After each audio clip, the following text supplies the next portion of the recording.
नमस्कार, सबकी खबर में आपका स्वागत है। मैं हूं रविंद्र जैन।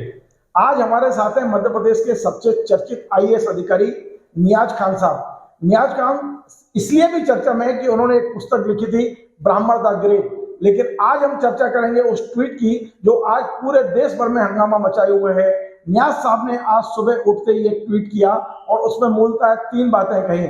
उन्होंने पूरे मुसलमानों को आह्वान किया है कि आप शाकाहारी बनिए, गाय की रक्षा करिए, धर्मांतरण पर बिल्कुल भी गौर मत करिए क्योंकि ये इस्लाम में अवैध है। और एक और बात उन्होंने कही है कि आप ब्राह्मणों से संबंध अच्छे बना के रखिए। आपका बहुत बहुत स्वागत है नियाज भाई। थैंक यू, बहुत बहुत धन्यवाद आपका। सबसे पहला सवाल मेरा ये है कि आपने इतना बड़ा जो पद आपको मिला है, क्योंकि एक आईएएस बनना किसी के भी जीवन का एक सपना होता है, और आपने अपने ट्विटर से आईएएस ही हटा दिया।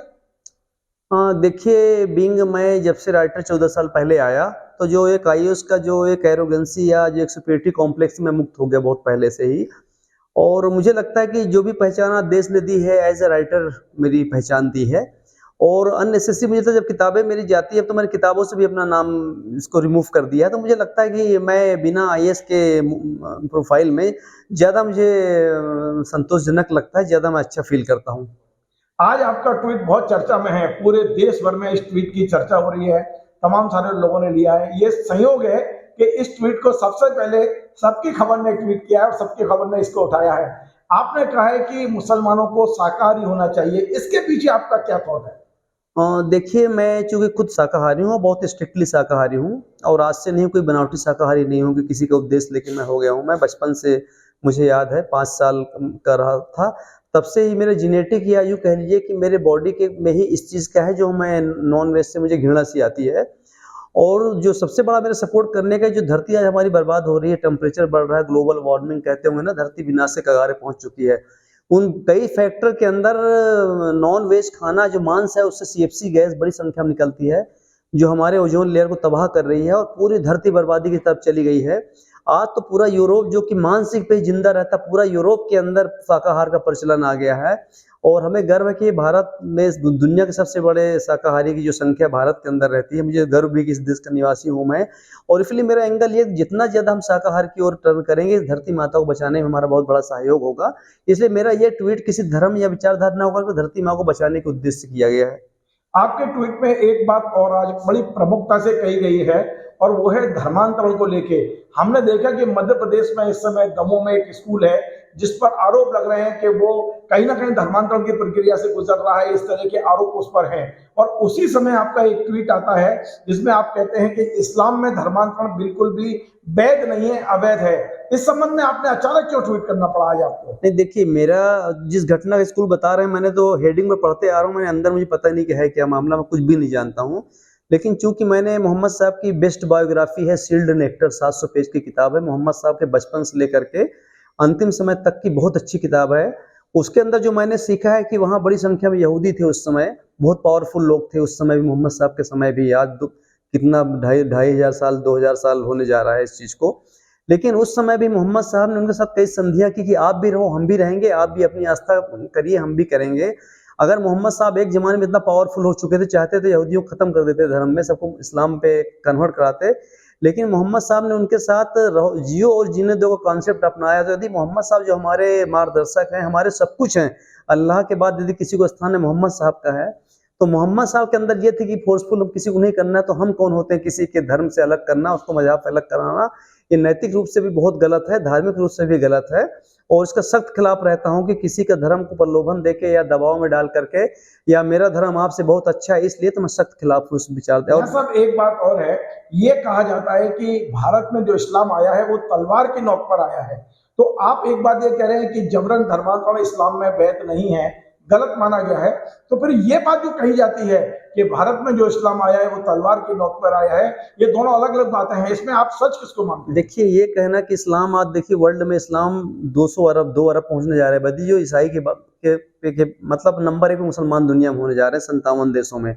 अगर इस्लाम में खूबियां नहीं होती तो 57 दिन की तलवार से नहीं फैलता। ये आप देखिए, ख्वाजा मुइनुद्दीन चिश्ती जिस समय वो अरब से निकले थे, भारत तक आते आते केवल उनका संदेश, मैसेज सुन करके जहां से निकलते थे, लाखों लोग वहां पे इस्लाम धर्म अपनाते थे।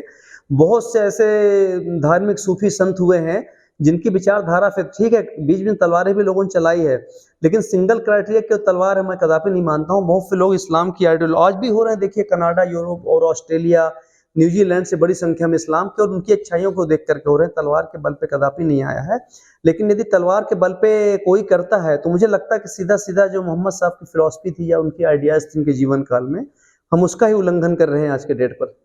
एक और आपके ट्वीट में दिखा गया है कि मुसलमानों को गौ रक्षा करना चाहिए, गौ के प्रति संवेदनशील होना चाहिए। क्या आपका सोच क्या था इसके पीछे? देखिए जनसा मेरा मानना है कि एक हिंदू धर्म जो है 3000 साल पुराना धर्म है और सबसे ज्यादा सहनशील रहा है। देखिए हमने कहीं हमला नहीं किया, सब विदेशियों ने जमीनें हमारी छीन ली, यहाँ तक कि बांग्लादेश, पाकिस्तान, अफगानिस्तान सब अलग हो गए, हमको नुकसान उठाना पड़ा। कोई भी राजा तलवार लेकर के दूसरे पे कब्जा हमने नहीं किया और इसका फायदा भी लोगों ने उठाया कि हमारी उसमें कम होती चली गई। एक धर्म भी इतिहास उठाकर देख ले कि ये तो हजारों साल वेद की रचना ईसा से 1500 से 1000 के बीच में हुई थी, तो समझ ले कि उसमें ज्ञान का स्तर भारत का क्या रहा होगा जिस समय बड़े बड़े वेदों की 4 वेदों की रचना हुई, उसमें क्रिएशन हुआ, वेद मुनि व्यास ने उनको कंपाइल किया जा करके। तो ये धर्म ही अपने आप में संपूर्ण धर्म है और एक इसका महान इतिहास रहा है। और वो धर्म पे आगे चल करके हम ये मान लेना कि नहीं हमारा धर्म ज्यादा, जो बाकी धर्म सब बाद में आए हैं, हमारा धर्म अच्छा है या हिंदू धर्म अच्छा नहीं है, तो मैं कदापि नहीं मानता हूँ। जरा अध्ययन तो मैंने तो अध्ययन किया है हिंदू धर्म पे, बहुत ब्राह्मण द ग्रेट किताब जब मैं लिख रहा था तो मैंने काफी अध्ययन किया है। बड़ा प्यार का, भाईचारा का, हिंदू भाई हमेशा सदियों से, फिर तो नुकसान उठाना पड़ा, अपने भाईचारे का नुकसान, सबको पनाह दिया, उन्होंने कब्जा कर लिया यहाँ पे आकर के। और आज भी जब इतना हम जागरूक हो गए, 80% इस देश में हिंदू भाई रहते, तब भी हम माने कि हमारा धर्म बहुत अच्छा है। हिंदू धर्म छोड़ के आप तो मैं तो नैतिक रूप से भी गलत है। लोकतांत्रिक व्यवस्था, सबके धर्म का सम्मान होना चाहिए। अगर इसके अंदर प्रेम का एंगल है या दो के बीच में यदि प्रेम वश लोग शादियां करते, दोनों सम्मान, एक दूसरे का धर्म करे, दोनों माने।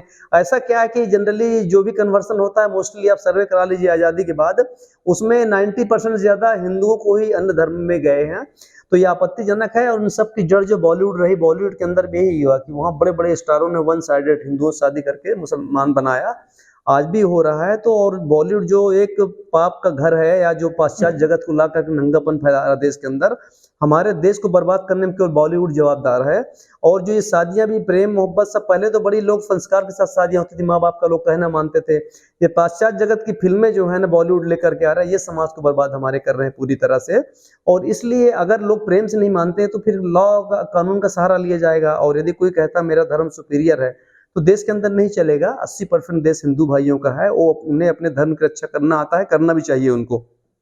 एक बात और आज नियाज साहब आपने अपने ट्वीट में कही है कि मुसलमानों को ब्राह्मणों से संबंध अच्छे रखना चाहिए, तो जैनियों से क्यों नहीं, या किसी अन्य धर्मों से क्यों नहीं? आपने केवल ब्राह्मणों से संबंधों की बात क्यों की है?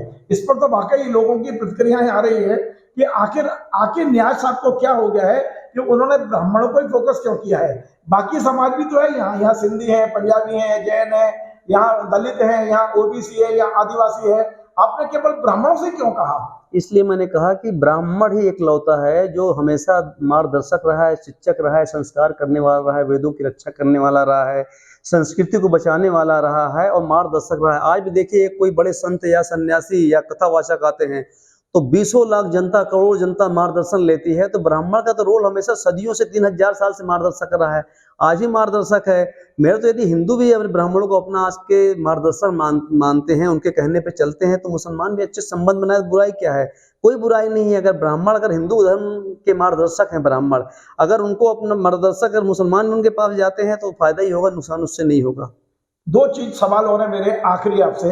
पहला सवाल मेरा ये है आपसे कि कुछ लोगों का ये सोच है कि आप जो बयान देते हैं वो कहीं ना कहीं मध्य प्रदेश सरकार, जो बीजेपी की सरकार है, उसे खुश करने के लिए देते हैं, और कहीं ना कहीं आप चाहते हैं कि आपकी अच्छी पोस्टिंग हो जाए या आप कलेक्टर बन जाए। ये रविंद्र जैन नहीं बोल रहा है, ये सोशल मीडिया पर कुछ लोग इस बात को आशंका व्यक्त कर रहे हैं, तो मैं चाहता हूं कि उसका भी एक जवाब आपके माध्यम से आना चाहिए। देखिए लोगों को तो भ्रम है मेरे बारे में, मैंने यहाँ सरकारी बंगला तक नहीं लिया, मेरे पास बड़ी गाड़ी थी, ज्यादा डीजल न जले सरकार का, मैंने छोटी गाड़ी चेंज करके इनोवा गाड़ी छोड़ करके छोटी सी गाड़ी भी चल रहा हूँ मैं।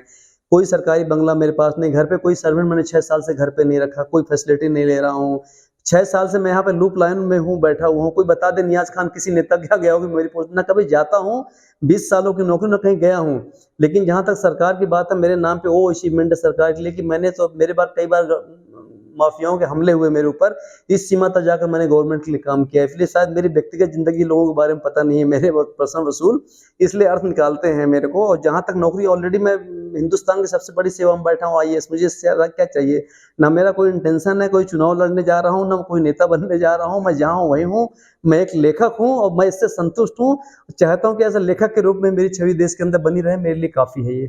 जैसा आखिरी सवाल, आप जिस तरह के ट्वीट करते हैं, जिस तरह के मुद्दे उठाते हैं और जिस तरह की बात करते हैं, जिस तरह की तकरीर करते हैं, कहीं ना कहीं आपकी कौम के लोग भी आपसे नाराज हैं और वो कहते हैं कि न्याय हमारी कौम के कहीं ना कहीं विरुद्ध जा रहा है। मैं मानता हूं, और जो आप मुझे कन्विंस कर रहे हैं, कि मैं व्यक्तिगत तौर पे तो कन्विंस हूं कि नहीं, आप बिल्कुल उस बात को कह रहे हैं जो सैद्धांतिक है, जो इस्लाम में लिखी है।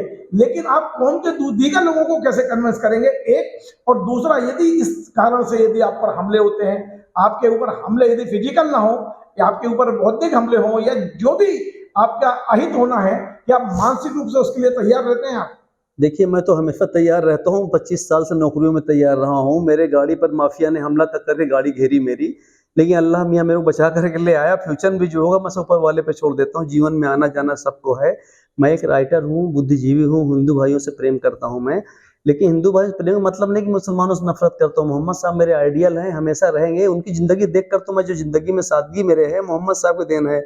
महान ब्राह्मण चाणक्य तो मेरे किताब ब्राह्मण द ग्रेट के जनक ही रहे। उनकी ज़िंदगी से मैं इतना प्रभावित हुआ कि मैंने उनको कैरेक्टर जूनियर कौटिल्य बना करके ब्राह्मण द ग्रेट लिख दी है। इसलिए संभवतः जहाँ तक ये मानना कि नहीं मुस्लिम हर चीज़ के विरोधी हैं, आप देख लीजिए मैं जो बोल रहा हूँ उससे बड़ी संख्या मुसलमान सहमत हैं। आप किसी मुस्लिम पास जाइए, गौ रक्षा की बात करेगा, मुसलमान भी गाय को बचाएगा। कई मुसलमान घरों में गाय को खाना खिलाते हैं, पानी पिलाते हैं जाकर के। सब नहीं है, कुछ कट्टरपंथी लोग यदि ऐसा करते, पूरा इस्लाम को बदनाम नहीं करना चाहिए। उसी प्रकार से जहाँ तक शादियाँ होती है, लव जिहाद वगैरह की बात जो आजकल चलती हैं, मुस्लिम से आप जाकर के बात करिए। ऐसा नहीं कि सारे के सारे मुस्लिम चाहते हैं कि हिंदुओं को कन्वर्ट करें, करते मुट्ठी भर लोग हैं बदनाम। उसी प्रकार से आतंकवाद फैलता है जाकर के सीरिया और सूडान और अल्जीरिया लेबनान में फैलता है, बदनाम पूरे करते सब मुसलमान उसके लिए दोषी हैं। जितने अच्छे मुसलमान भारत के अंदर 25 करोड़ आबादी, इतने शांत प्रिय मुसलमान दुनिया में कहीं नहीं मिलेंगे। और मेरी विचार से मुसलमान अगेंस्ट में है, ये एक भ्रम है।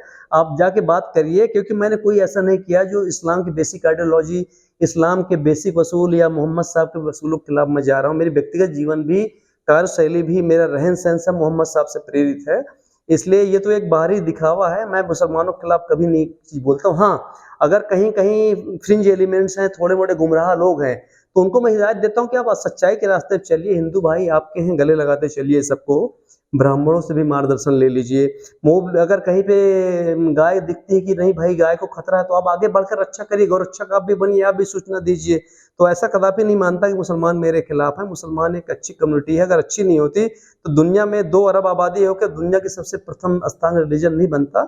बुराइयां हैं, कोई शक नहीं कि बुराइयां बहुत इंटर कर गई जिसके अंदर, जिनको दूर करना पड़ेगा। और बुद्धिजीवियों को आके दूर करना मैं वही कर रहा हूँ ट्वीट के माध्यम से, कि जो बुराइयां हैं उसे मैं फोकस करूँ। तो ये थे मध्य प्रदेश के आईएएस अधिकारी नियाज खान साहब, जिन्होंने आज अपने दिल की बातें खुले आम हमारे सामने की हैं। उन्होंने बताया है कि क्यों वो अपने इस्लाम के बारे में जो भ्रांतियां हैं उन्हें दूर करने के लिए अभियान चलाए हुए हैं। उनके एक ट्वीट के एक एक शब्द को उन्होंने समझाने की कोशिश की है और उन्होंने कहा है कि जो विकृतियां समाज के अंदर हैं उसके लिए कहीं ना कहीं बॉलीवुड जिम्मेदार है। बहुत बहुत धन्यवाद नियाज खान साहब आपका। और हमारा ये कार्यक्रम आपको पसंद आए, आप इसे शेयर करें, लाइक करें, इस पर कमेंट करें और बार बार निवेदन है हमारे इस चैनल को सब्सक्राइब अवश्य करें। धन्यवाद।